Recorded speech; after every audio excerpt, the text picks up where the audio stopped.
being really honest, right now I'm exhausted, and it may not be for what you think it is. You may think, oh, you had a long week, you had a long day, you had a long month, whatever. Or maybe you could say, well, you just graduated college, you must be exhausted from your experience. No, not really. I'm really I'm a good rester. I like to rest. I'm actually realizing that the way I rest is not the actual greatest way of resting. So I'm trying to find a balance of resting in a healthy way. But rest assured, I'm doing fine, honey. I am tired because I willingly chose to stay up past my bedtime the last 2 nights. Ever since I graduated college, I've been having a struggle of maintaining my bedtime. This has actually been a very long issue of mine. I've had spurts where I've been really great at maintaining my bedtime and really bad at maintaining my bedtime. With habits, I used to be really good at my habits, and I think it was ever since I went to college a switched in my brain, so that I went and I call it, as I kind of reverted to my brother, and then similar time my brother reverted to who I was.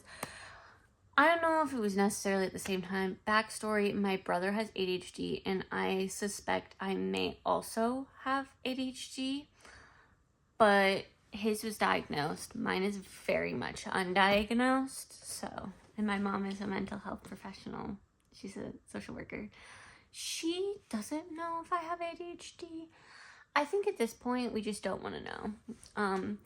I was seeing a therapist at my school my freshman year, my second semester, and I took a test. She said that she was an intern, so she couldn't diagnose me. She said to go to my doctor to diagnose me, but I heard they usually take these intense tests nowadays, and I'm like, I don't really want to go through that. So at this point, she said I was 50-50.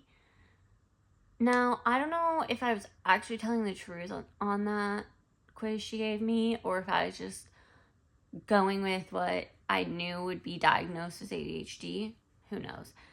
But I sometimes, as I've gotten older, I find it harder and harder to focus specifically on my goals. And I definitely know what the problem is.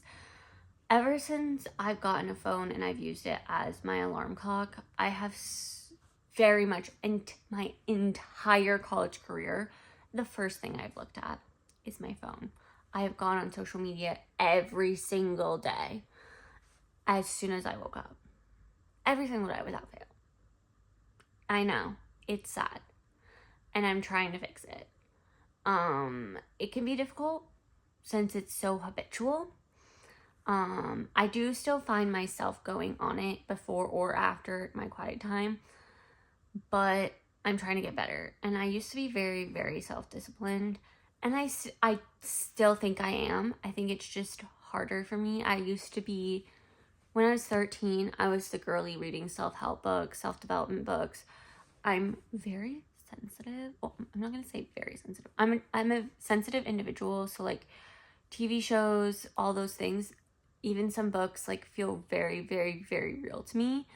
I've very much been like that my entire life.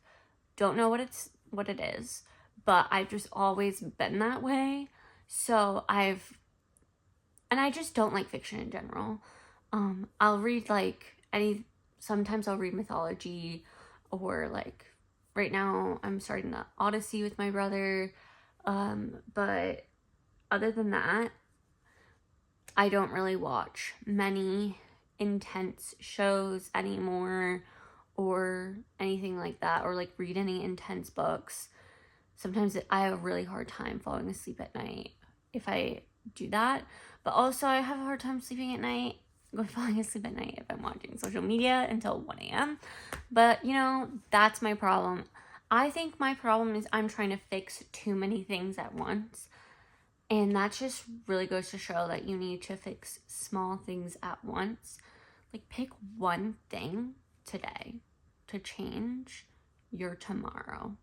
Meaning, like, pick one of your habits do that for a week or for 30 days, then add another one and another one and another one until you've built up a good routine that you can stick to every single morning, every single night, every single day. So be it. Anyway, I hope you change one habit today and you do one thing today to change your life tomorrow.